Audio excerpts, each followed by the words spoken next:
I'm a fully fledged hustler, entrepreneur. I'm not messing about. I call the shots. You know shit about boxing. Before we move on, what would you favour kind of next for him? There's been talk about a Dubois fight, which we've spoken about. There's talk about a third Chisora fight as well. What would you like to see him do? I think right now he's in the tail end of his career in terms of maybe, I don't know, another handful of fights potentially. There's loads of fights for all these boys. I feel like Dubois makes sense, business sense, financially. I don't know if the money is there in the pot to do that, but the WB regular title's there. You win that, you're back in the top, you're world champion again, regular world champion, and then you're in those kind of arguments. This weekend we have a great fight.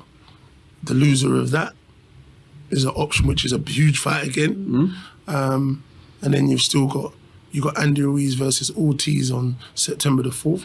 You know, that's a decent fight, dangerous fight as well.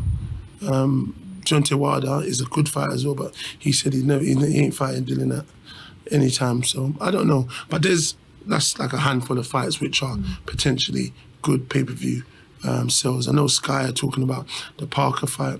It's a good fight, but I don't think it's, you know, because it's been done already. I don't know if it's that intriguing, because those ones, the rematch with AJ, big business, win, lose your draw, UK, you know, London boys, that will sell. Everyone wants to see that anyway. So that's a great fight.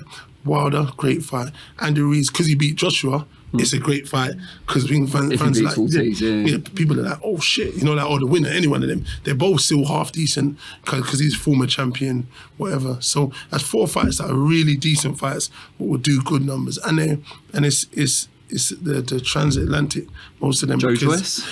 Potentially. I think that's as big as, if not bigger than Dubois.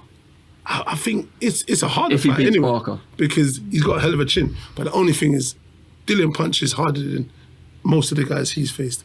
I've seen with the Brian Jennings fight, he got hurt to the body.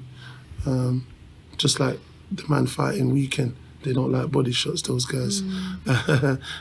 He's open, he gets hit to the head a lot too much for me, Joe Joyce.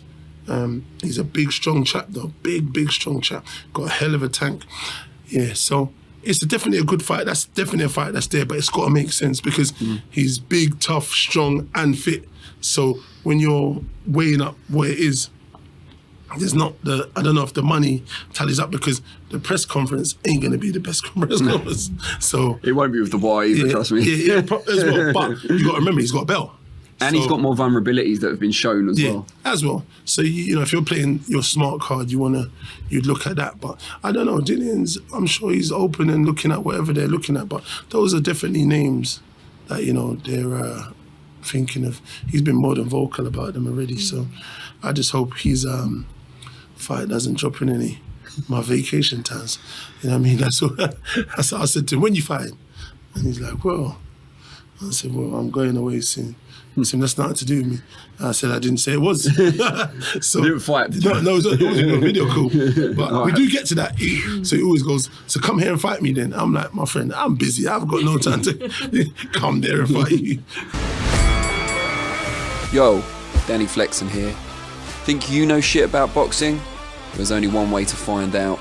Listen to the full podcast via one of the links in the description, or go to secondsoutboxing.podbean.com.